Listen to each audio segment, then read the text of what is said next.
Okay, another magnetoculture experiment, but this time with a different setup to the other two experiments that have already been performed, which you can find linked in the description section below. As before, two separate growing areas, isolated from each other's water, in this case identical propagation trays, both of which contain the same potting mix from the same source. The same number of seeds will be added to each tray, in this case radish because they grow quick, and as before, the same watering schedule will be applied to each tray. The magnet will once again be waterproofed, but the big difference is that this time it's not going to be buried in the pot or bed beneath the plants.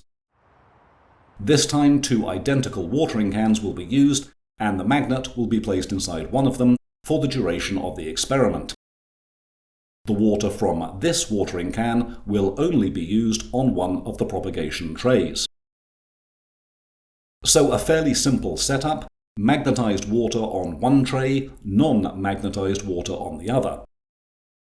As with the previous experiments, the only variable is the magnet, and both watering cans will also be refilled to the same levels from the same source throughout the experiment.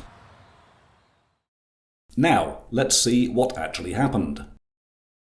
This is after 3 days, and shows a small difference perhaps. The growth is a little taller and more dense in the magnetized tray.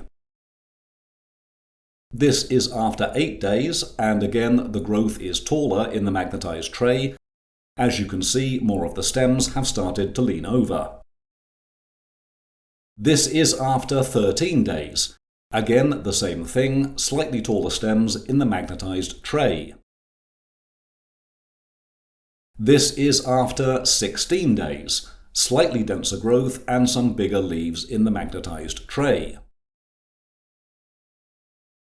This is after 21 days, and now we're beginning to see more than just a slight difference between the two trays, as the growth and density in the magnetized tray is clearly greater than the non-magnetized tray.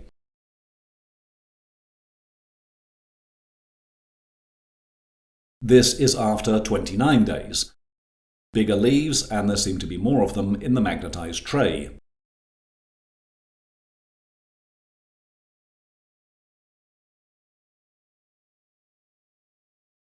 This is after 32 days. Still a difference between the two trays, and the magnetized leaves appear to be healthier and don't have as many holes in them.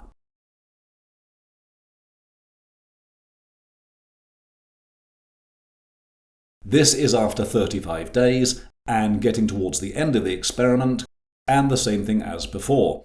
Bigger growth in the magnetized tray, although it looks like the non-magnetized tray may be starting to catch up.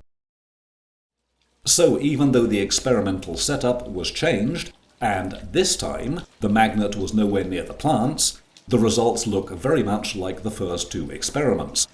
Approximately 20% bigger, faster growth using a magnetic field.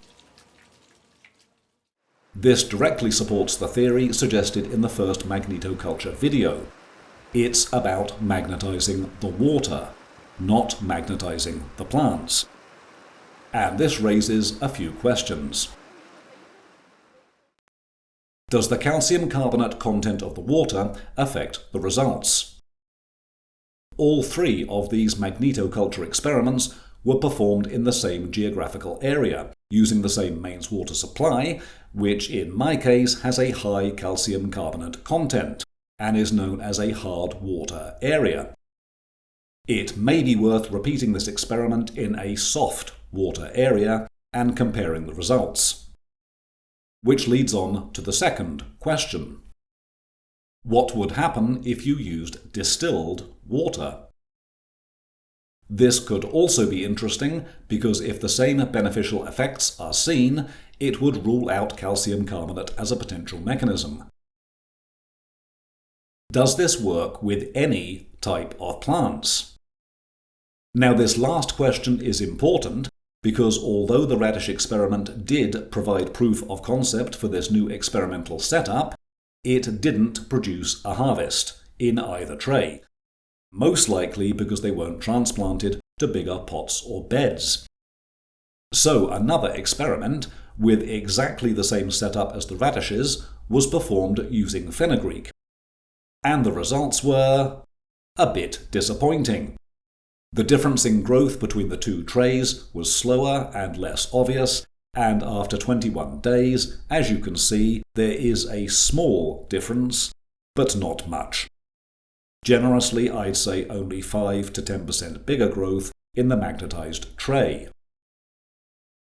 This is only a theory, but it could be that plants which produce a bulb may benefit in particular from being exposed to magnetized water because the bulb sits in the soil and simply absorbs more, rather than a fine root structure, like the fenugreek, where some of the water is absorbed but most of it drains through. Either that, or as fenugreek is ready to harvest in 21 days, there simply may not have been enough time for it to experience the full benefits of magnetized water. After all, the most noticeable effects in the radish experiment were seen after 21 days. So plenty more questions, and because of that, more experiments need to be run. If you'd like to stay up to date, please subscribe to this channel.